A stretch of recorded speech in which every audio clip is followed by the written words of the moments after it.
समन्ता चक्रवालेषु अत्रा गच्छन्तु देवता सद्दम्मं मुनिराजस्स सुनन्तु सग्गमुखदं ධම්මස්සවන කාලෝ අයං බදන්තා ධම්මස්සවන කාලෝ අයං බදන්තා ධම්මස්සවන කාලෝ අයං බදන්තා නමෝ තස්ස භගවතු අරහතෝ සම්මා සම්බුද්දස්ස නමෝ තස්ස භගවතු අරහතෝ සම්මා සම්බුද්දස්ස නමෝ තස්ස භගවතු අරහතෝ සම්මා සම්බුද්දස්ස. ඒ අපගේ ශාස්ත්‍රු සම්මා සම්බුදුරජාණන් වහන්සේට අප හැම දිනාගේම নমස්කාරය වේවා. සුපින්වත්නි, ඔබ සියලු දෙනාම මේ මොහොතේ ඊ타ම ශ්‍රද්ධාවෙන් බලාපොරොත්තු වන්නේ ධර්ම ශ්‍රවණය කරන්නටයි, බණ අහන්නටයි. අද මේ උතුම් දේශනාවේ දායකත්වය ගෙන කටයුතු කරන්නේ පුණ්‍යා රාජවසම් සොහොයුරාට පුණ්‍යානුමෝදනා කිරීමට 2018 මිය පරලෝකීය එතුමාව මූලික කරගනිමින් මේ උතුම් ධර්ම දේශනාව සඳහා දායකත්වයේ ගෙන කටයුතු කරන්නේ හෝකන්දර රත්නාරාම මාවතේ අංක 382න් එක දරණ නිවසේ පදිංචි රාජවසම් පවුලේ වැඩිමහල් සහෝදරිය ඇතුළු පින්වත් පිරිස. දේශනාව අවසානයේ පුණ්‍යානුමෝදනා කරන්න බලාපොරොත්තු වෙනවා. දැන් ධර්ම ශ්‍රවණය කරන්නට කාලය. පින්වත්නි, මේ හිත පරිස්සම් කරගන්න ශ්‍රාවකෙක් මේ සාංශාරික ජාලයේ ගැට ගැහෙන ආකාරය පිළිබඳ ඊටාම පැහැදිලි නුවණක්, අවබෝධයක් හදාගන්න අවශ්‍යයි. ඒතර මේ අවබෝධය තුලදී අපි තේරුම් ගන්න ඕන දෙයක් තමයි මේ සාංශාරික පැවතුම් සියල්ලම එකිනෙකට හේතුඵල සහිතව අන්තර් සම්බන්ධයක් පවතිනවා. මේ ලෝකයේ කෙරෙහි උපදවා ගත යුතු ඉතා වැදගත් අවධියක් තමයි අනබිරතිය කියලා කියන්නේ. ඒක සංඥාවක් විදිහට පුහුණු කිරීම පිළිබඳව ධර්මයේ තියෙනවා සබ්බ ලෝකේ අනබිරත සංඥා කියලා. සබ්බ ලෝකේ අනබිරත සංඥා. එතකොට සබ්බ ලෝකේ අනබිරත සංඥාව තුල වාසය කරනකොට මේ ලෝකයේ කෙරෙහි අපි තුල පවතින උපය ධර්මයන් මගහැර ගන්න තැනකට අපේ හිත හැදෙනවා. මේ ලෝකයේ කෙරෙහි අපි උපය ධර්මයන් සමග බැඳී තියෙනවා. උපය කියන භාවය පවත්වන තාක්කල් ලෝකයෙන් නිදහස් වෙලා අනබිරතියක් උපදව ගන්න බෑ. ඒකට ධර්මයේ තියෙන්නේ උපයෝ අවිමුක්තෝ අනුපයෝ විමුක්තෝ කියලා. මහණෙනි, බැඳුනොත් නිදහස් නෑ, නොබැඳුනොත් නිදහස් කියලා. උපයෝ අවිමුක්තෝ.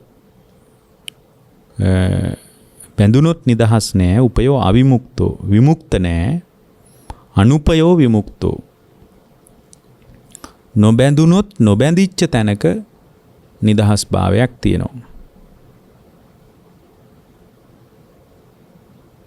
ඒ කියන්නේ උපය ධර්ම පවතින්නේ තණ්හා මාන දිට්ඨි වශයෙන්. ඒ කියන්නේ මේ ලෝකේ රූපය කෙරෙහි, වේදනාව කෙරෙහි, සංඥාව කෙරෙහි, සංස්කාරය කෙරෙහි, විඥානය කෙරෙහි අපි තුල පවතිනවා ස්වභාවයෙන්ම බැඳීමක්. ඒ නිසා අපි නිදහස් නැහැ. උපයෝ අවිමුක්තෝ. අනුපයෝ විමුක්තෝ. නොබැඳීම තුල තමයි නිදහස් භාවයේ තියෙන්නේ. ඒ කියන්නේ මේ ලෝකයේ කෙරෙහි සම්පූර්ණයෙන්ම තණ්හාමාන දිට්ඨි වශයෙන් ගොඩනගාගත්තේ නැති තැනක පුද්ගලයා තුළ නිදහස් භාවයක් අත්දැක ගන්න පුළුවන්. අනුපයෝ විමුක්තෝ. එතකොට උපය ධර්ම ගැන අපිට අවබෝධයක් තියෙන්න ඕන. මොනවද උපය ධර්ම? රූප වේදනා සංඥා සංකාර විඥාන කියන පංචස්කන්ධ කෙරෙහි පවතින බැඳීම. ඒ බැඳීම නිසාමයි සංසාරයේ තුල අපට නිදහසක් නැත්තේ. තවමත් සංසාරයේ තුල ඇවිද ඇවිද ඉන්නේ ඒ බැඳීම නිසාමයි. උපයෝ. ඊළඟට කියනවා උපාදාන. උපය උපාදාන. උපාදාන කියලා කියන්නේ අර කාමෝපාදාන, ditthi උපාදාන, සීලබ්බත උපාදාන, අත්තවාද උපාදාන කියන මෙන්න මේ ස්වභාවයත් බලපානවා සාංශාරික පැවැත්මට. උපාදාන. උපය උපාදාන. ඒ කියන්නේ මේ ලෝකේ කාමයන් අපිට උපාදානීය වෙලා පවතිනවා. ඒ කියන්නේ කාමයන් උපාදානීය වෙලා පවතින තාක්කල්ම පින්වත්නි මේ ලෝකයේ කෙරෙහි සබ්බ ලෝකේ අනබිරතියක් උපදව ගන්න බෑ. කාමයන් අපිට උපාදානීය වෙලා පවතිනවා. ඒ කියන්නේ මෙතන කාමයන් කියන්නේ පංචකාමයේ. ඊට පස්සේ අපි කතා කරනවා උපාදානීය වෙන දෙවෙනි එක තමයි ditthi උපාදාන. නොයේක ආකාරයේ දසවස්තුක මිත්‍යා දෘෂ්ටීන් අපට උපාදානීය වෙනවා. ඒකට අපි කියන්නේ ditthi උපාදාන කියලා. කාමෝපාදාන, ditthi උපාදාන. තුන්වෙනි එක තමයි සීලබ්බත උපාදාන. නොයේකුත් සීල බ්‍රුතයන් උපාදානීය වෙනවා. ඊළඟ එක තමයි අත්තවාද උපාදාන.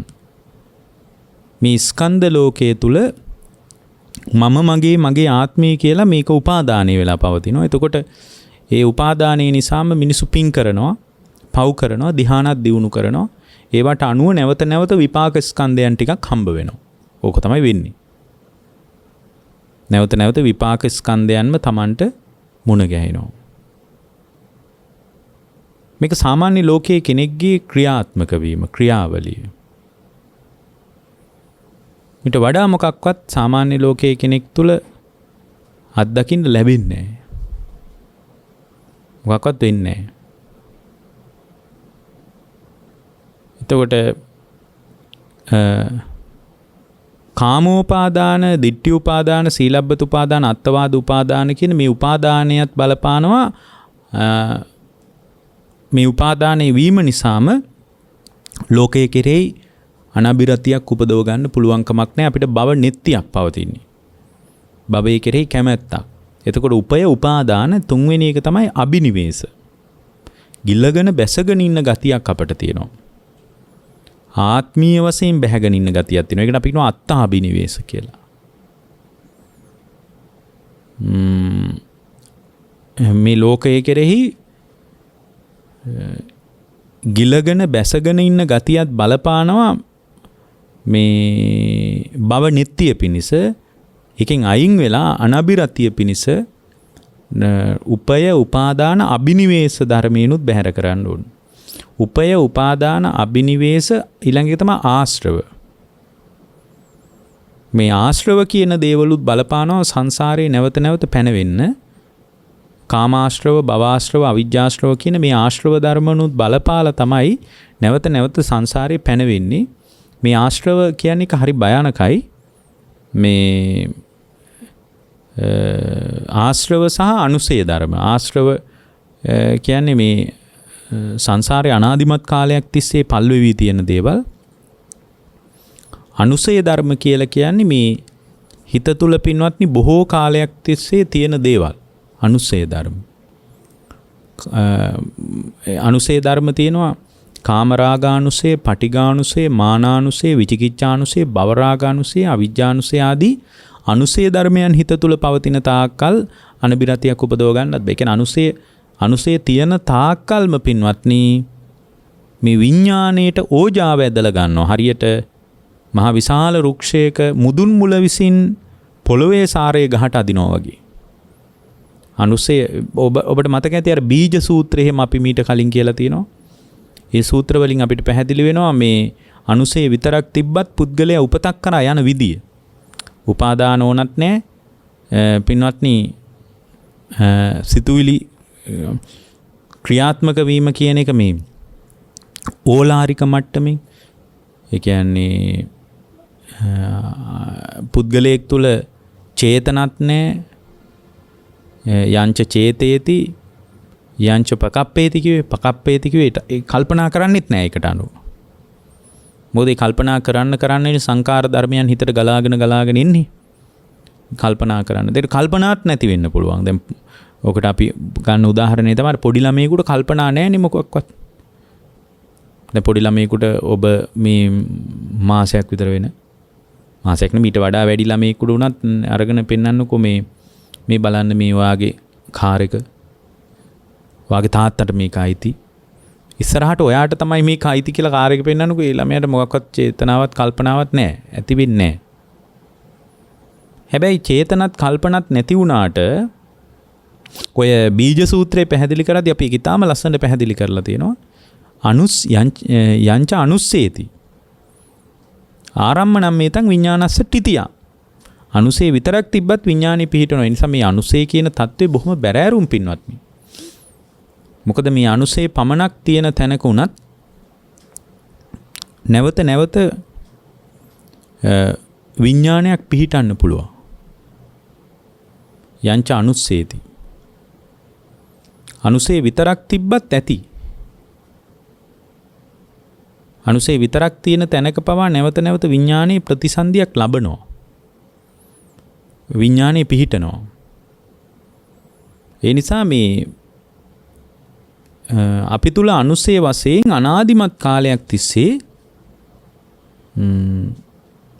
අනුසේ වශයෙන් පෝෂණය වෙච්ච දේවල් තියෙනවා.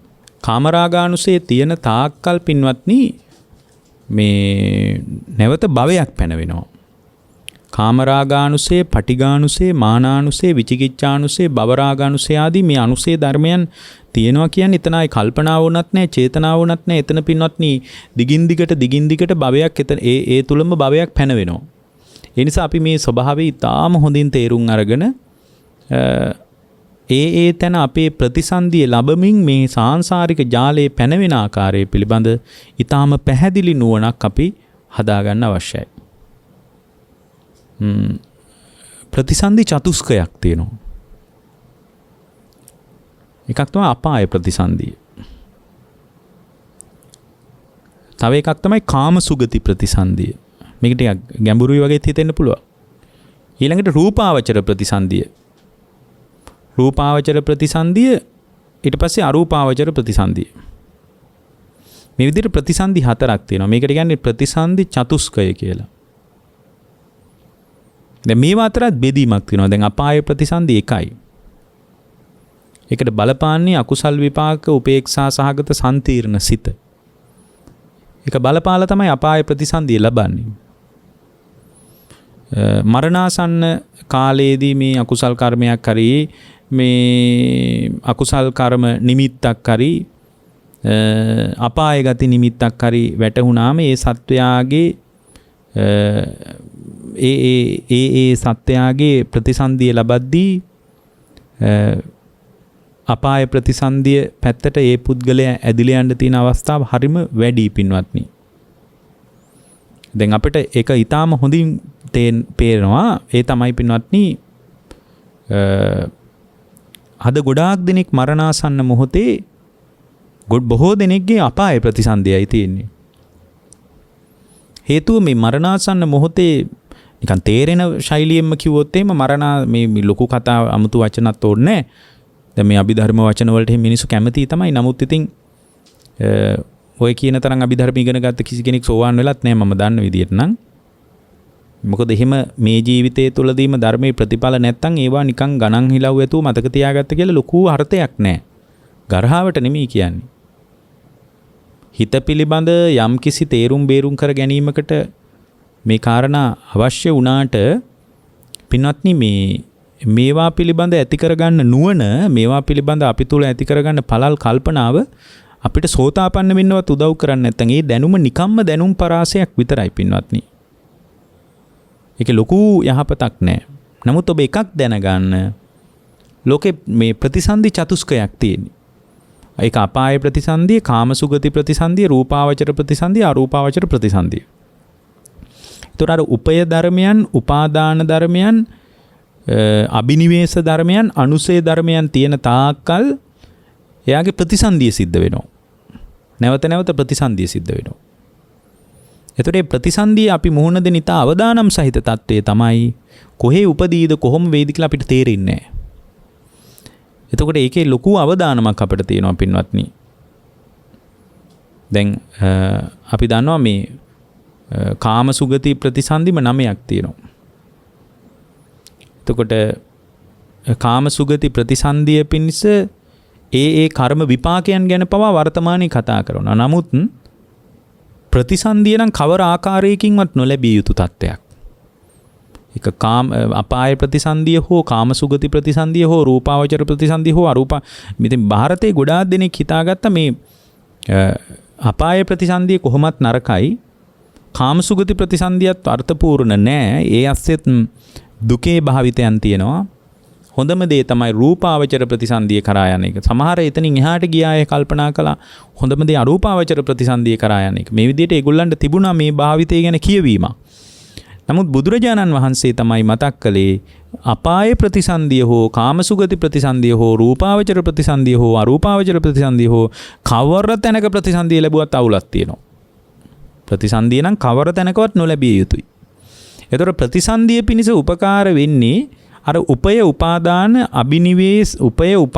අබිනිවේෂ අනුසය ධර්මයන් පවතින තාකල්.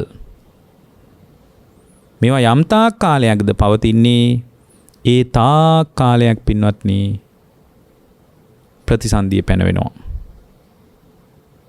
එහෙමනම් අපි උත්සාහ කරන්න ඕන ප්‍රතිසන්දියක් පැනවෙන්නේ නැති තැනකට,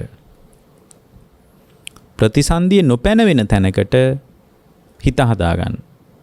ඒ තමයි උපය උපාදාන අබිනිවේෂ අනුසය ධර්මයන් කෙරෙහි අනබිරතියක් උපදව ගන්න එක. එතකොට මේ අනබිරතිය තුලින් තමයි පින්වත්නි පුද්ගලයාට මේ අවබෝධය කරා ක්‍රමානුකූලව පියමන් කරන්න තියෙන්නේ. එතකොට ඒ තමන්ගේ හිත පරිස්සම් කරගන්නේ නැතුව මේ වැඩපිළිවෙල කරන්න බෑ.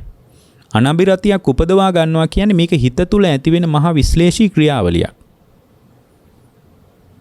එතකොට අපිට මේ භව නිට්ටියක් පවතිනවා. ඒ නිසා අපි භවය ප්‍රාර්ථනා කරනවා. භවය ප්‍රාර්ථනා කර භවයටම යන විදියට උපය ධර්මයන් ගොඩනගනවා. ඒ කියන්නේ තණ්හාමාන දිට්ඨි වශයෙන් හිත ගොඩනගා ගන්නවා. උපාදානයන් ගොඩනගා ගන්නවා. මේ ලෝකයේ කෙරෙහි අත්දැකීම පදනම් කරගෙන කාමයන් උපාදානය කරගෙන කාමෝපාදාන, දිට්ඨිය උපාදාන කරගෙන දිට්ඨි උපාදාන, සීලේ උපාදාන කරගෙන සීලබ්බත උපාදාන, මේ පංචස්කන්ධ ලෝකේ මම මගේ ආත්මය කියලා උපාදානය කරගෙන අත්වාද උපාදාන වශයෙන් උපාදානීය වශයෙන් අපේ හිත පවත්වනවා. ඒ පවත්වන තාක්කල් පින්වත්නි ඒ පැවැත්ම තුල පුද්ගලයාට විශාල අනතුරක් තියෙනවා. හේතුව තමයි යාගේ ප්‍රතිසන්දිය නැවත නැවත පැනවෙනවා. ඒ නිසා මේ ප්‍රතිසන්දිය පැනවෙන උපය උපාදාන මේ ඉලක්කගතයි මේවා. උපය උපාදාන අබිනිවේෂ අනුසය කියන මෙන්න මේ තැන් හතර තුල අනබිරතියක් යම් ශ්‍රාවකෙක් උපදව ගත්තොත්, ඒ උපදව ගත්ත කෙනා නැවත මේ ලෝකයේ ප්‍රතිසන්දියක් නොලබාම නිවිල යනවා. මොකද උපය ධර්මයන් පිළිබඳවත් ඒ කියන්නේ තණ්හාමාන දිට්ඨි වශයෙන් ඇති වෙන ස්වභාවය පිළිබඳවත්, තණ්හාමාන දිට්ඨි වශයෙන් හදාගන්න ලෝකයේ යථාර්ථය පිළිබඳවත් ඉතා පැහැදිලි නුවණක් ඒ ශ්‍රාවකයාට එනවා. දැන් අපිට ඒ පිළිබඳ පැහැදිලි නුවණක් නැහැ. දැන් අපි මීට කලිනුත් කියලා තිනවා දැන් අර පොඩි ළමයෙක් කණ්ණාඩියක් ඉස්සරහට ගිහින් රැවටෙන කතාව. එහෙමත් නැත්නම් සතෙක් රැවටෙන කතාව. වතුර දිහා බැලුවාම බල්ලෙක් කොහොමද රැවටෙන්නේ? එතකොට දැන් මම දැක්ක පහුගිය කාලේ එක්තරා වීඩියෝ පටයක්. ඒ වීඩියෝ එකේ තියෙනවා එක්තරා කොටියෙක් වතුර දිහා බලනකොට ඉතා තැති ගන්නවා තවත් ඒ බඳුම කොටියෙක් ඉන්නවා කියලා හිතාගෙන. එතකොට ඔහු වතුර බොන එක කීප විටක් ප්‍රතික්ෂේප කරලා පිටිපස්සට පනිනවා. හේතුව තමයි මේ කොටියෙකුට වතුර දිහා බැලුවම ඒ බඳුම ඡායාවක් පේනවනේ. එතකොට ඒ බඳුම ඡායාවක් පේනකොට කොටියෙක් හිතනවා තවත් ඒ බඳුම කොටියෙක් ඉන්නවා කියන අදහස එන්න පුළුවන්. නමුත් මෙතන එහෙම කොටියෙක් නැහැනේ, මේ කොටියගේ ඡායාවනේ මෙතන පේන්නේ. එතකොට මේක එළියේ ඉඳලා අපි බලාගෙන හිටියොත්, කියන්නේ ටීවී එකෙන් මේක බලාගෙන හිටියොත් තේරෙනවා මේ කොටියගේ ඔළුව, ඒ කියන්නේ කොටියෙකුට සිතීමේ පරිකල්පන ශක්තිය නැති නිසා, විමර්ශනය කිරීමේ පරිකල්පන ශක්තිය නැති නිසා තමයි කොටියෙක් මේ විදියට මේ අත්දකින ලෝකයේ කෙරෙහි, මේ දකින දේ කෙරෙහි මෙබඳු චින්තනයක් ගොඩනගා ගන්න. මොකක් නිසාද? ඒ කියන්නේ එළියේ ඉඳලා බලනකොට අපට තේරෙනවා. එතකොට ඒ වගේම අපි මේ උපය ධර්මයන් ඇති කරගෙන ඉන්නේ, ඒ කියන්නේ රූප වේදනා සංඥා සංකාර විඥාන කෙරෙහි මේ තණ්හා මාන දිට්ටි. උපය කියන්නේ ඒකටනේ. තණ්හා මාන දිට්ටි වශයෙන් අල්ලගෙන ඉන්නේ. ඒ නිසාම අපි නිදහස් නෑ හිත. මේ අපිත් තණ්හා මාන දිට්ටි කරන්නේ මේ රූපේ යථාර්ථය දන්නේ නැතිකම නිසා. එතකොට කොටියෙක් ඒ විදිහට Tamanගේ ඡායාව දකින්නකොට වතුරෙන් වතුර බොන එකත් ප්‍රතික්ෂේප කරලා පිටිපස්සට පනින්නේ කොටියෙකුට ඒ સંદર્ભය ගැන අවබෝධයක් නැතිකම. ඒ පෙනෙන ඡායාව මගේම ඡායාව කියලා කොටියෙකුට තේරෙන්නේ නැතිකමයි අවුල තියෙන්නේ. මගේම ඡායාව දැකලයි මම බය. එතකොට මේක එළියේ ඉඳලා බලනකොට අපිට තේරෙනවා, අපිට යම්කිසි කල්පනා ශක්තියක් තියෙන නිසා අපිට තේරෙනවා මෙතන මේ එහෙම කොටියෙකුට කලබල වෙන්න හේතුවක් නැහැ. මෙතන වතුර බීලා බොහොම පාඩුවේ යන්න පුළුවන් මට්ටමක් තියෙන්නේ කියලා. මොකද තවත් කොටියෙක් මෙතන නැහැ. Tamanගේම ඡායාව පේන කොටයි මේ කොටියා බය වෙන්නේ කියලා. එතකොට දැන් කොටියෙක් ඒ වගේම බය වෙනවා වගේම තමයි අපිට මේ රූපය පිළිබඳ වේදනාව සංඥාව සංකාර විඥාන කියන ස්කන්ධයන් පිළිබඳ අපිට බොහොම පැහැදිලි නුවණක් නැති වුණාට පස්සේ ඒ පැහැදිලි නුවණක් නැති තැනක අපි මේ රූපය කෙරෙහි මුලාවටපත් වෙච්ච බවක්, තණ්හාමාන දිට්ටි කරන බවක් තියෙනවා. ඒකට හේතුව හරියට කොටියෙක් අර ඡායාව දැක්කට පස්සේ ඡායාව තුල යථාර්ථය නොදන්නා කමට, ඡායාව තුල යථාර්ථය දන්නේ නැතිකම නිසාම තවත් මිබඳුම කොටියෙක් ඇති කියලා හිතනවා වගේ අපිත් හිතාගෙන මේ තුල මගේ ආත්මය කියලා දෙයක් පවර ගන්න පුළුවන් කියලා. නමුත් අර ඒ බඳු ඒ කියන්නේ කොටියෙක් වතුරට රැවටුණා වගේම තමයි අපිත් මේ කියන්නේ මේ රූපයට, වේදනාවට, අපි තුල ඇති වෙන වේදනාවට, සංඥාවට, සංකාරවලට, විඥානවලට රැවටිලා ඉන්නේ. මොකද මේවා අපේ වසඟයේ තුල පවත්වගෙන ඉදිරියට යන්න පුළුවන් කියලා අපි හිතාගෙන ඉන්නවා. ඒ කියන්නේ එහෙමනම් උපය ධර්මයන් පිළිබඳ අපිට යථාර්ථ අවබෝධයක් නැති වෙච්ච තැනක ඒවා තවදුරටත් තණ්හාමාන දිට්ටි හදාගෙන ඒවාම ගොඩනග ඉස්සරහට යන විදිහ එකක් තියෙනවා අපිට. ඉතින් මේක අපිට හරි අවදානමක්. මේක යථාර්ථ අවබෝධය කරා යන ශ්‍රාවකයෙකුට විශාල සම්බාධකයක්. එතකොට මේ උපය ධර්ම ටික බැහැර කර ගන්නකොටම, ඒ කියන්නේ උපය කියන ස්වභාවය යම්තාක් තුනී වෙනකොටම ඇත්තටම සෝවාන් වෙනවා. ඒ කියන්නේ තණ්හාමාන දිට්ටි වශයෙන් ඇතිවෙච්ච මගේ ආත්මය කියලා රූපයට, වේදනාවට, සංඥාවට, සංස්කාරයට, විඥාණයට මා තුළ ඇතිවෙච්ච ලිංගතුකම, බැඳීම, ඇයි හොඳයිකම සැබෑවටම පවතින්න පුළුවන් තත්ත්වයක් නෙමෙයි. ඒ කියන්නේ දැන් අපේ ප්‍රඥාවේ හැටියටයි ඒක තේරෙන්නේ. දැන් කොටියෙකුට වතුර ඉස්සරහට රැවටෙන්නේ කොටියෙකුට ඒක යථාර්ථය තේරෙන්නේ නැහැ නේ. මෙතන මේ මගේම රූපයයි මට පේන්නේ මේ වතුරවල තියෙන නිශ්චලභාවයට කියලා ඒක තේරෙන්නේ නැහැ නේ කොටියෙකුට. වතුරවල තියෙන සංසුම් භාවයත් එක්කම රැලි නගින් නැති තැනක මගේම ඡායාව තමයි වතුරෙන් පේන්නේ කියලා තේරුම් නැති නිසානේ. එතකොට මේක තේරුම් ගත්තට පස්සේ එතකොට රූපය උපය කොට අපි වාසය කරන රූප උපයං වා භික්කවේ විඥානං තිට්ඨමානං තිට්ඨේය රූපාරම්මණං රූපපතිට්ඨං නන්දූපසේවණං බුද්ධින් බිරුල්ලින් වේපුල්ලං ආපච්චේය. අනේමනි කියන්නේ. රූප උපය කොටගෙන අපි ඉන්නවා. වේදන උපයං වා භික්කවේ විඥානං තිට්ඨමානං තිට්ඨේය මේ විදිහට නේ කියන්නේ. ඊට පස්සේ රූපාරම්මණං රූපපතිට්ඨං, ඒක මත පිහිටා ඉන්න ගතියක් තියෙනවනේ. රූපපතිට්ඨං නන්දූපසේවණං, ඒකම සතුටෙන් පිළි අරගෙන ඒකටම බැහැලා ඒකම සතුටෙන් කතා කරන ගතියක් තියෙනවනේ. ඒ කතා ඒ කියන්නේ මේක උපය කරගෙන ඉන්න තාක්කල් පින්වත්නි මොකද්ද වෙන්නේ? උපය කරගෙන ඉන්න තාක්කල්, ඒ කියන්නේ තණ්හාමාන දිට්ටි ගොඩනගා ගන්න තාක්කල්ම අපිට වෙන අවදානම් සහගත తত্ত্বය තමයි තණ්හාමාන දිට්ටි ගොඩනැගෙන්න ඊට පස්සේ රූපූපයං මා භික්කවේ විඥානං තිට්ඨමානං තිට්ඨේ රූපාරම්මණං රූපපතිට්ඨං නන්දූපසේවණං. එතනින් කියනවා බුද්ධින් විරුල්ලින් වේපුල්ලං ආපච්චේය. එතකොට විඥාණය වෘද්ධියක් ලබනවා. බුද්ධින් විරුල්ලින් වේපුල්ලං වැඩිමක් ඇති වෙනවා. බුද්ධින් විරුල්ලින් වේපුල්ලං ආපච්චේය. වෘද්ධියක් විපුල භාවයක් වැඩිවීමක් ඇති වෙන. ඒ කියන්නේ විඥානේ වැඩෙනවා කියලා කියන්නේම අවදානමක්. මොකද්ද? ප්‍රතිසන්දිය පැන වෙනවා. එතකොට ඒකට අර උපය ධර්මයෙන් තමයි උදව්ව හම්බුනේ. රූපය උපය කරගෙන, වේදනාව උපය කරගෙන, සංඥා උපය කරගෙන, සංකාරය උපය කරගෙන, විඥානය උපය කරගෙන ඉන්න තාක් කල්පින්වත් මේ හිත තුල මේ උපය ධර්මයන්ම පදනම් කරගෙන නොයෙක් ලෝභ සහගත සංකාරයන්, දේශ සහගත සංකාරයන්, මෝහ සහගත සංකාරයන් නොයෙක් ආකාරයෙන් ගලාගෙන එනවා. ඒ ගලාගෙන යීමම පදනම් කරගෙන විඥානයේ බුද්ධියක්, බුද්ධින් බිරුල්ලින් බේපුල්ලන් ආපජ්ජේ. වෘද්ධියක්, විපුල භාවයක්, මහත්ගත භාවයක් ඒ විඥානයේ තුල පැන වෙනවා. එතකොට මේ වෘද්ධිය, විපුල භාවය, මහත්ගත භාවයම පදනම් කරගෙන ඒ විඥානයේ නැවත නැවත අර අපි මතක් කරපු ප්‍රතිසන්දිය තියෙන්නේ. ඒ ප්‍රතිසන්දිය නැවත නැවත පැන වෙනවා. ඔක තමයි තේරෙන භාෂාවෙන් කිව්වොත්. ඒක ටිකක් ගැඹුරු කරලා බොරුවට නිකන් ඒ කියන්නේ වචන ටිකක් බර කරලා ඕනනම් කියන්නත් පුළුවන්. එතකොට මිනිස්සු ඒකටත් කැමති ඇත්තටම. ඒ කියන්නේ දැන් අද ඉන්න සමහර අය නොතේරෙන තරමට කැමති. කියන්නේ ගැඹුරු බණ කියලා ඒකට කියන්නේ මිනිස්සු. ඇත්තට මේ නොතේරුම්කමට හරි ලෙන්ගතුකමක් කැමැත්තක් තියෙනවා. මම හිතන්නේ ඒකත් එක්තරා රුචිකත්වයක් වෙන්න ඇති. බලානේ යද්දී අහලා බලද්දී ආට තේරිච්ච දෙයක්වත් නැහැ. නමුත් තේරෙන ශෛලියකින් මේක කිව්වොත් එහෙමනම් මේ උපය කියන එක ඊට අවදානම් තත්වයක්. උපය. ඒ කියන්නේ උපය නොපැවැත්වීමමයි භවය නිරුද්ධ කරන්න තියෙන එක. ඒ කියන්නේ උපය නොපවතින තාක්, උපය පවතින තාක්කල්, රූපය උපය කරගෙන ඉන්න තාක්කල්, වේදනා උපය කරගෙන ඉන්න තාක්කල්, සංඥා උපය කරගෙන ඉන්න තාක්කල්, සංකාරي උපය කරගෙන ඉන්න තාක්කල්, විඥානي උපය කරගෙන ඉන්න තාක්කල් පින්වත්නි මේ මගේ ආත්මය කියන මේ ස්වභාවයේ මේවා කෙරෙහි පවත්වන තාක්කල් ඊට අවදානම් සහගත තත්ත්වයක ප්‍රතිසන්දිය පැන වෙනවා. ප්‍රතිසන්දිය කොතන පැන වුණත් අවදානම්. ඒතර කෙනෙක් කියන්න පුළුවන් එනෙන් රූපාවචර ප්‍රතිසන්දියක්, අරූපාවචර ප්‍රතිසන්දියක් බොහොම ශාන්තයි, ප්‍රණීතයි කියලා එහෙමත් කියන්න පුළුවන්. රූපාවචර අරූපාවචර නෙමෙයි මේ තුන් ලෝකේ කවර තැනක භවයේ පැන වුණත් ඒ භවය ප්‍රශංසා කරන්නේ නැහැ බුදුරජාණන් වහන්සේලා.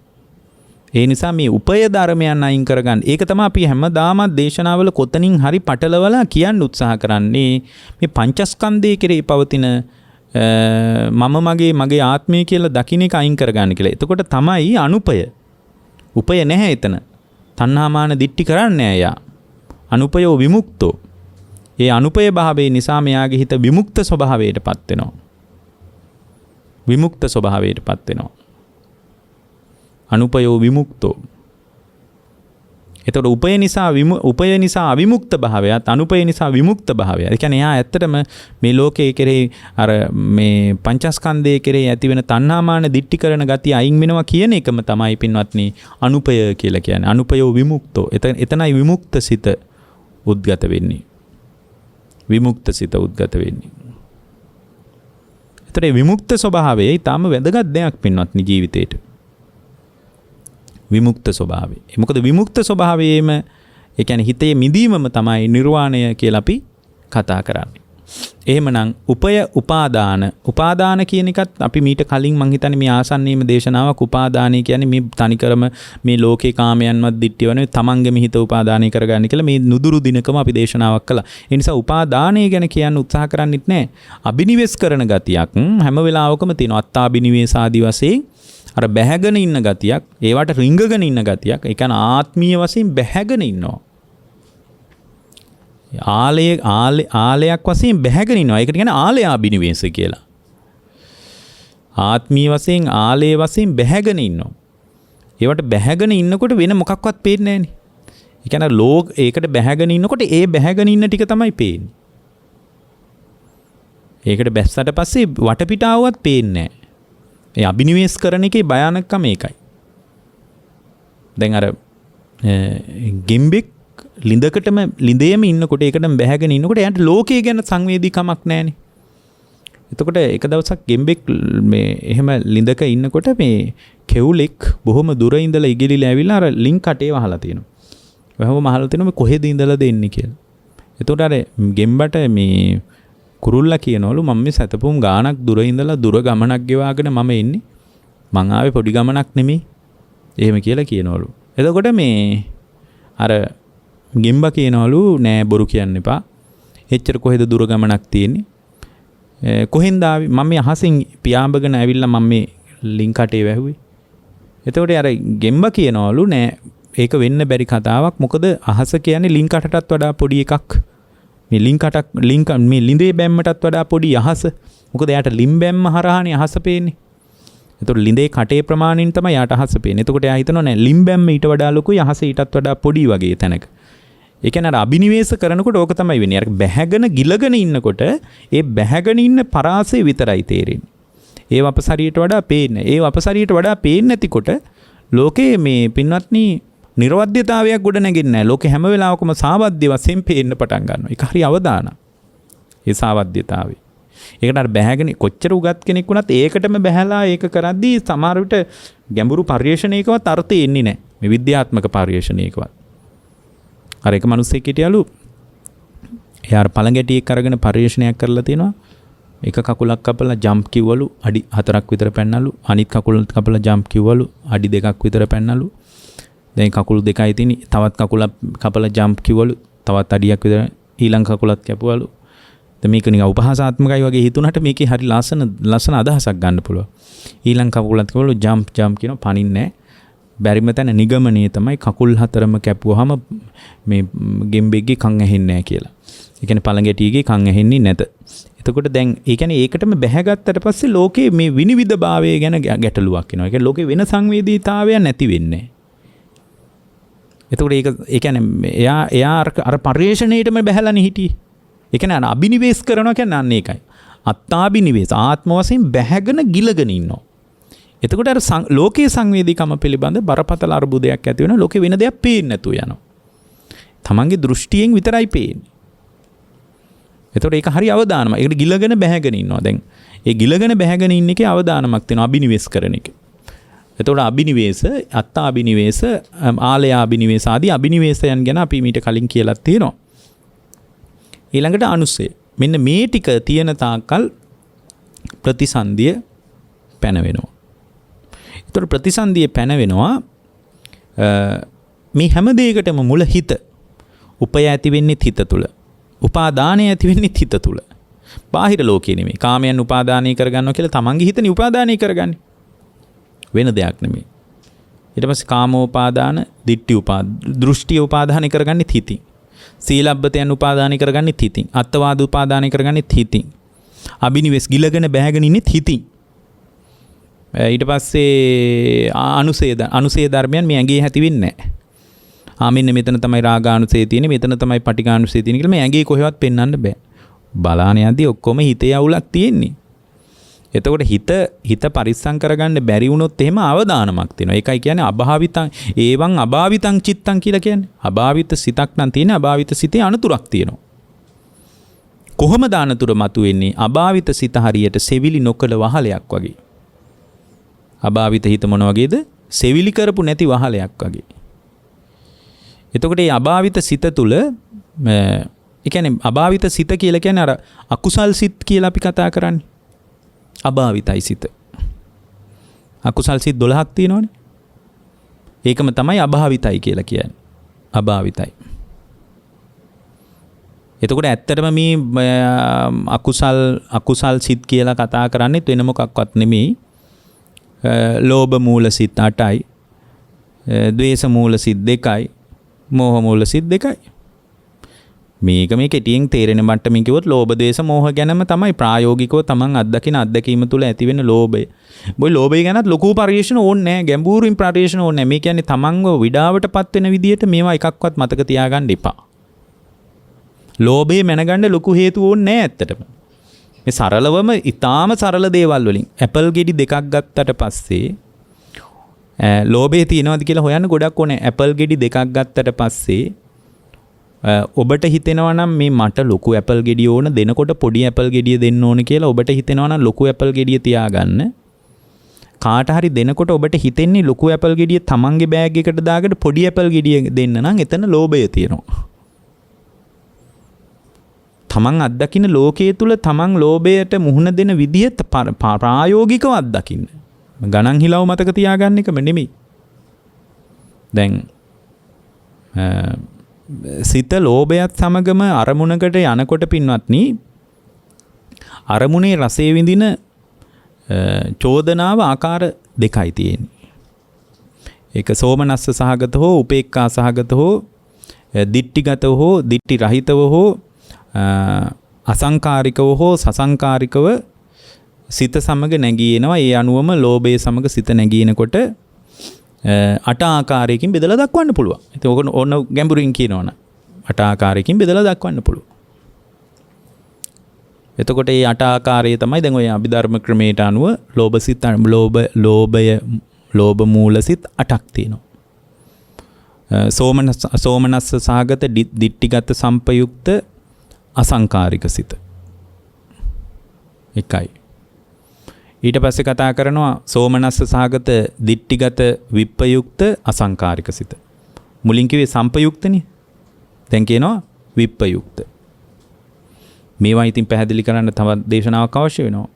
ඊළඟට සෝමනස්ස සහගත දිට්ඨිගත සම්පයුක්ත සසංකාරික සිත. 3යි. ඊළඟට කතා කරන සෝමනස්ස සහගත දිට්ඨිගත සම්පයුක්ත මේ මුලින් කිව්වේ අසංකාරික සිතනේ. ඊළඟට සසංකාරික සිත 4යි. ඊළඟට පින්වත්නි උපේක්ඛා දිට්ඨිගත සම්පයුක්ත අසංකාරික සිත. ඊට පස්සේ උපේක්ඛා සහගත දිට්ඨිගත විප්පයුක්ත සසංකාරික සිත. උපේක්ඛා දිට්ඨිගත සම්පයුක්ත සසංකාරික සිත, උපේක්ඛා දිට්ඨිගත විප්පයුක්ත සසංකාරික සිත. ඔන්න ඔය විදිහටනේ මේ ලෝභ මූල සිත් 8 බෙදන්නේ. එතකොට ලෝභ මූල සිත් 8යි. මේවා අර නිකන් ගණන් වශයෙන් මේක ලොකුවට තේරුම් කරන්න මේ වෙලාව නෙමෙයි. නමුත් මේක දල වශයෙන් හරි අදහසක් ගත්තොත් එහෙම මෙන්න මේ සිත්වල බලපෑම නිසා ඒ පුද්ගලයාගේ ප්‍රතිසන්දිය. දැන් අකුසල් සිත් 12න් අන්තිම හිත හැර අකුසල් සිත් 12යිනේ. අන්තිම සිත හැර 11න්ම අපායේ උපද්දවනවා. එතකොට ඒක වෙන ආකාරයේ ඊටා ගැඹුරින් කල්පනා කරලා බලනකොට මේ ටිකක් ඒක වෙන ආකාරයේ පිළිබඳ ටිකක් ගැඹුරින්ම කල්පනා කරලා බලනකොට ඒක නිකන් තේරෙන්න කිව්වොත් එහෙම ඒක වෙන්නේ මෙන්න මේ විදිහට. මැරෙන කෙනාගේ අවසාන සිත් වැලේ. මෙතන සිත් වැල කියලා කියන්නේ චිත්ත වීතිය කියන එක. චිත්ත වීතිය ගැන හිම ඔය අභිධර්මයේ උගන්වන ගුරුවරු ගොඩාක් දෙනෙක් කතා කරලා තියෙනවා. ඒ නිසා දන්නවනේ. එතකොට මැරෙන අවසාන සිත් වැල කියන්නේ මෙතන චිත්ත වීතියේ ප්‍රබල සිත් 5ක් තියෙනවා. ඒවට අපි කියන්නේ මොනවද? ඒ ප්‍රබල සිත් වලට අපි කියන්නේ ජවන සිත් කියලා. එතකොට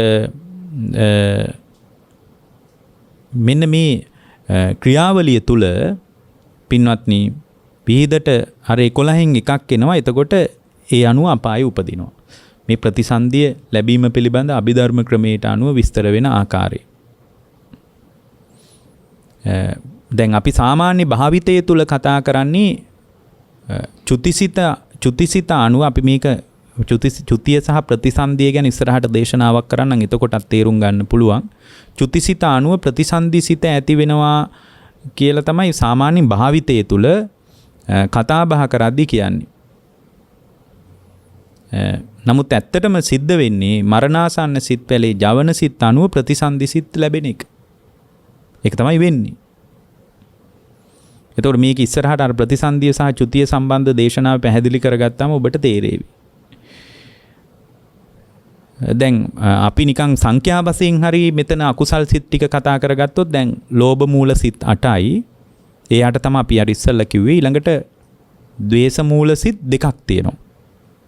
දෝමනස්ස සහගත පටිඝ සම්පයුක්ත අසංකාරික සිත, දෝමනස්ස සහගත පටිඝ සම්පයුක්ත සසංකාරික සිත කියලා එතන සිත් 2ක් තියෙනවා.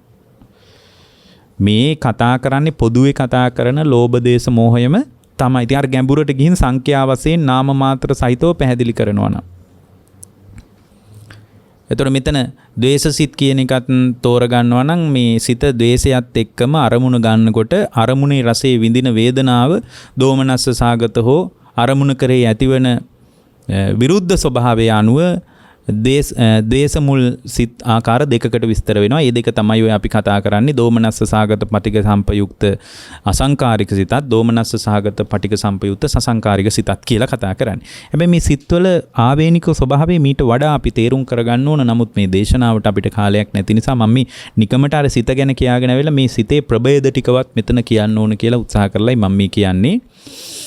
එතකොට ඒ වගේම තමයි මේ සිත කියන එක මෝහයත් සමග අරමුණු ගන්නකොට අරමුණේ රසය හොඳට ලබා ගැනීමත් සමගම උපේක්ඛා සහගතව හෝ විචිකිච්ඡා සහගතව උද්දච්චයෙන් යුක්තව උපදිනවා. එතන අපි කතා කරන මෝහසිත දෙකක් කියලා. උපේක්ඛා සහගත විචිකිච්ඡා සම්පයුක්ත සිතත්, උපේක්ඛා සහගත උද්දච්ච සම්පයුක්ත සිතත් කියලා. මෙන්න මේ විදියට ගත්තාම නිකන් ගානක් විදියට මේක තේරෙන්නේ නැති වෙන්න පුළුවන්. ගානක් විදියට මෙතන මතක තියාගන්න ලෝභ මූල සිත් 8යි, ද්වේෂ මූල සිත් 2යි, මෝහ මූල සිත් 2යි. එතකොට තමයි 8යි 2යි 10යි, මෝහ මූල සිත් 2යි 12යි. මෙන්න මේ සිත් 12ට තමයි පින්වත්නි අකුසල් සිත් කියලා අපි කියන්නේ. එතකොට මේ අකුසල් සිත් පදනම් කරගෙන ඒ පුද්ගලයාගේ ප්‍රතිසන්දිය සිද්ධ වෙනවා. අපාය ප්‍රතිසන්දිය ලබනවා. එතකොට මේ ප්‍රතිසන්දියත් එක්කම නැවත නැවත භවයේ පැනවෙනවා කියන්නේ පින්වත්නි පුද්ගලයාට අවදානමක් තියෙනවා. එතකොට ඒ අවදානම ඒ කියන්නේ ලෝභ මූල සිතක් හරි, ද්වේෂ මූල සිතක් හරි, මෝහ මූල සිතක් හරි පදනම් වෙලා නැවත නැවත ප්‍රතිසන්දිය පැනවෙනවා කියලා කියන්නේ ප්‍රතිසන්දිය පැනවෙන තැනක අපට අවදානමක් තියෙනවා. ඒතකොට මේ අවදානමේ පරිමාව අනුව සමහර විට සෑහෙන කාලයක් අවබෝධය පවා වැහිලා යන්න පුළුවන්. ඒ කියන්නේ සැලකිය යුතු කාලයක් අවබෝධය කරා යන්න බැරි විදියටම අපිව අනාථ වෙලා යන්න පුළුවන්. ඒ නිසායි හිත පරිස්සම් කරගන්න අවශ්‍ය වෙන්නේ. සිත පරිස්සම් කරගන්න අවශ්‍ය වෙන්නේ ඒකයි. එතකොට හිත පරිස්සම් කරගත්ත තැනක තමයි හිත භාවිත වෙන්නේ. නැත්තම් අර ලෝභ මූල සිත් හෝ, ද්වේෂ මූල සිත් හෝ, මෝහ මූල සිත් කියන අකුසල් සිත් 12 පදනම් වුණොත් ඒ අකුසල් සිත් 12 පදනම් කරගෙන එයාගේ ප්‍රතිසන්දිය අපාය ප්‍රතිසන්දිය නම් ලබන්නේ.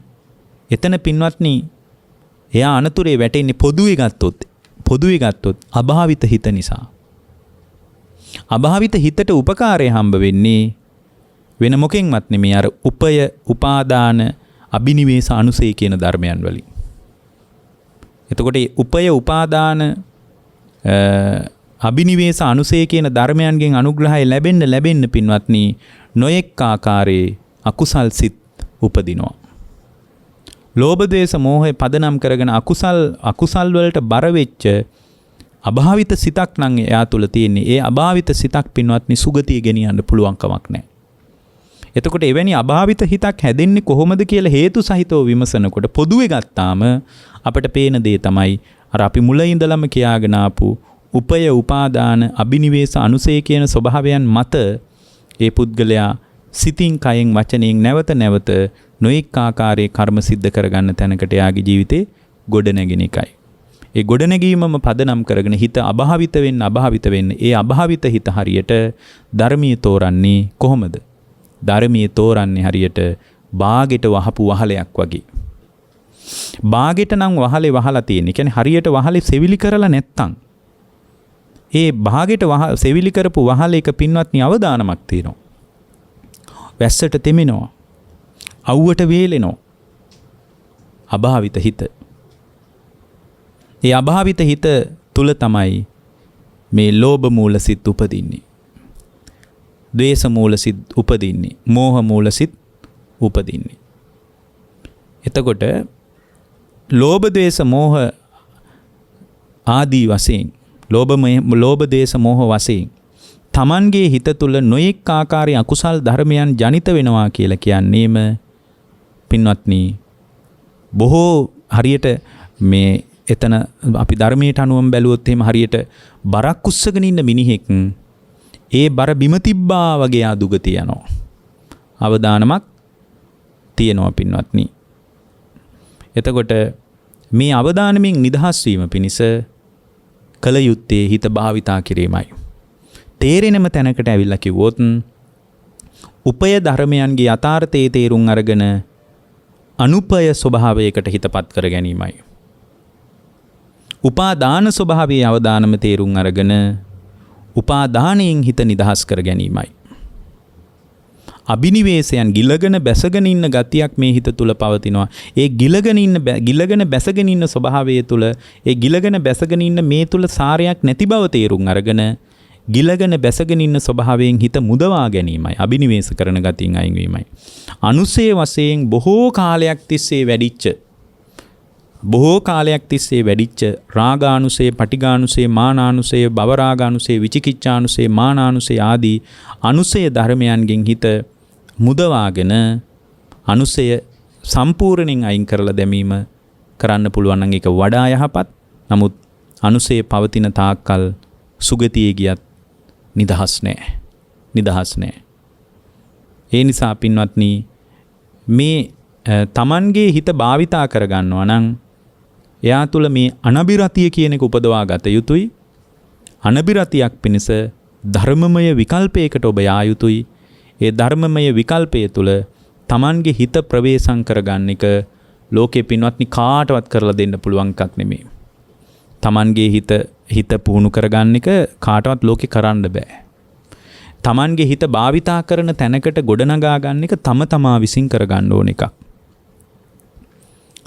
එතකොට ඒ තම තමා විසින් කරගන්නකොට පින්වත්නි එයාගේ ජීවිතය තුළ මේවා පිළිබඳ යථාර්ථ අවබෝධයට ඇවිල්ලා වාසය කරනකොට තමයි අර අනබිරතිය උපදින්නේ.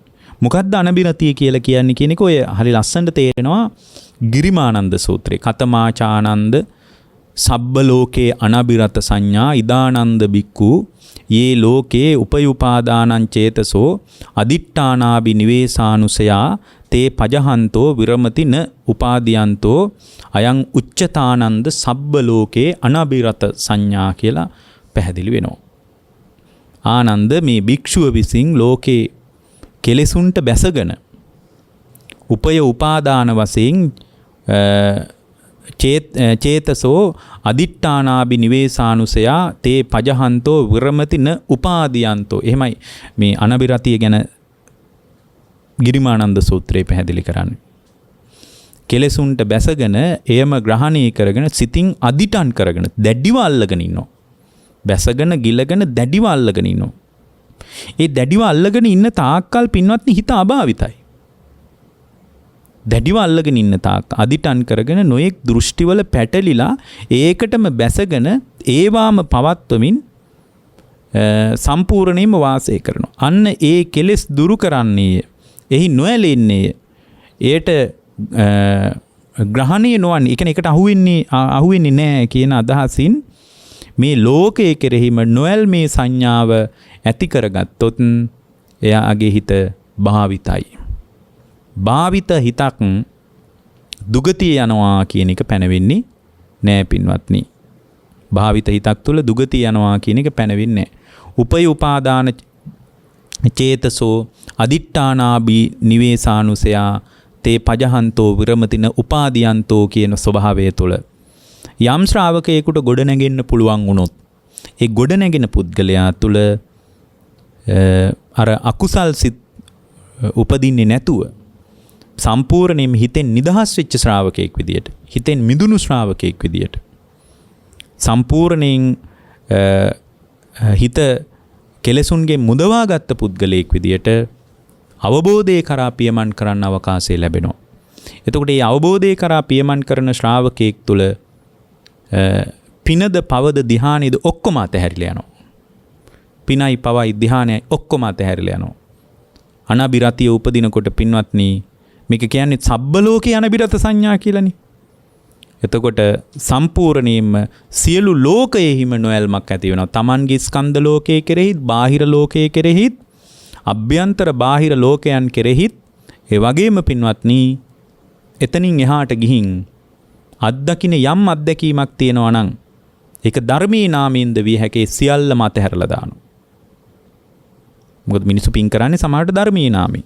ඒ පින දාත හැරලා දානවා. මොකද පින නිසාත් නැවත ප්‍රතිසන්දියටම නම් උදව් හම්බෙන්නේ. ඒ බඳු පිනක රමණයක් කවරකටද? සුගතිය යන බව ඇත්ත පිනකින්.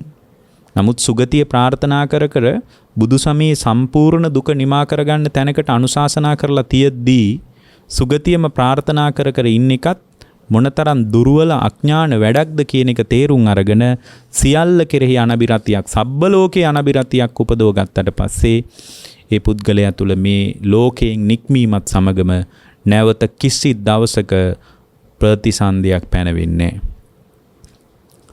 ප්‍රතිසන්දි චතුස්කයෙන් කවර තැනකවත් එයාගේ ප්‍රතිසන්දිය පැනවෙන්නේ නෑ. එයා හිතෙන් නිදහස්.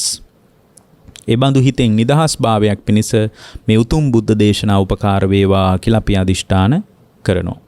අද දේශනාවේ දායකත්වය 2018 දෙසැම්බර් මාසයේ 19 වන දින පරලෝ සැපත් වන්නට යෙදුන පුණ්‍යා රාජවසම් සොහොයුරාට පුණ්‍යානුමෝදනා කිරීමේ මූලික අරමුණ ඇතුවයි මේ උතුම් ධර්ම දානය සඳහා සදැහැති දායකත්වයේ ලබා දී තිබෙන්නේ. හෝකන්දර රත්නාරාම මාවතේ අංක 382න් එක දරණ නිවසේ පදිංචි රාජවසම් පවුලේ වැඩිමහල් සොහොයුරිය ඇතුළු පවුලේ සියලුම දෙනා විසින් මේ දේශනාවට දායකත්වයේ ගැන කටයුතු කරනවා. ඒ හැම දිනාටම නිදුක් බව, නිරෝගී භාවය, සුවපත් භාවය, දීර්ඝායුෂ සම්පන්නිය සැලසේවා. කායික මානසික සුවපත් භාවයම සැලසේවා. ඊටාම ඉක්මනින් ධර්මාවබෝධයේ පිණිස මේ දේශනාමේ කුසල් ඒ ඇත්ත හැමෝටම උපකාර වේවා කියලා අදිෂ්ඨාන කරනවා.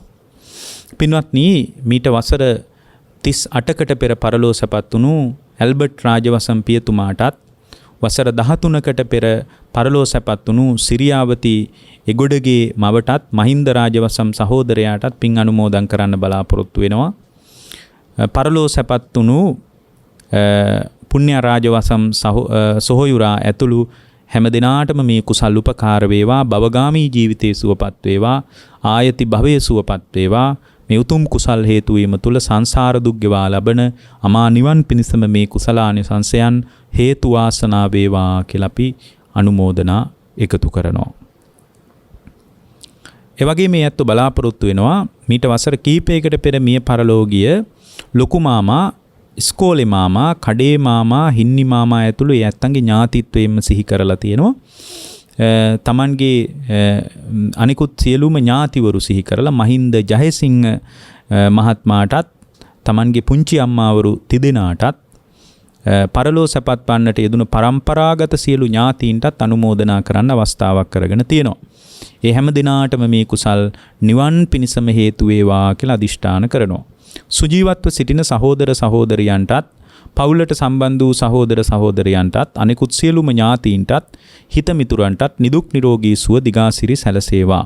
චිරජීවනයේ සැලසේවා. කායික මානසික සුවපත් භාවයේ සැලසේවා.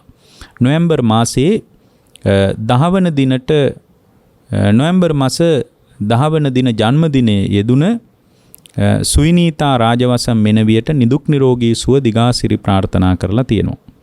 දේශකයන් වහන්සේ වෙච්ච අපටත් ධර්මශ්‍රවණී කරපු ලොකු කුඩා ඔබ හැම දිනාටමත් ලක්වාසී ලෝකවාසී සියලු දිනාටත් අවබෝධයේ පිණිස මේ කුසල් උපකාර වේවා කියලා අදිෂ්ඨාන කරලා තියෙනවා. ඒ වගේම දැනට ලංකාව තුල පවතින මේ කොවිඩ් වසංගත තත්වයෙන් පීඩා විඳින සියලු දෙනා සුවපත් වේවා. මියගිය සියලු දෙනාගේ භවය සුවපත් වේවා. ඒ වගේම සෞඛ්‍ය අංශවල සියලු දෙනාටත් කාර්ය මණ්ඩලවල සියලු දෙනාටත් ඔබ අප හැම දිනාටමත් වගේම ප්‍රඥා නාලිකාවේ අපේ පින්වත් නායක ස්වාමින් වහන්සේ ප්‍රධාන කාර්ය මණ්ඩලයේ හැමෝටමත්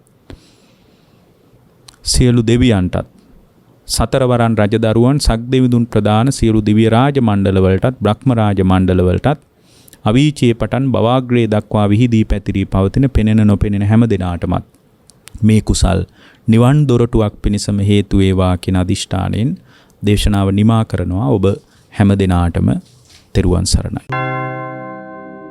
मोहक्षयो निब्बानम्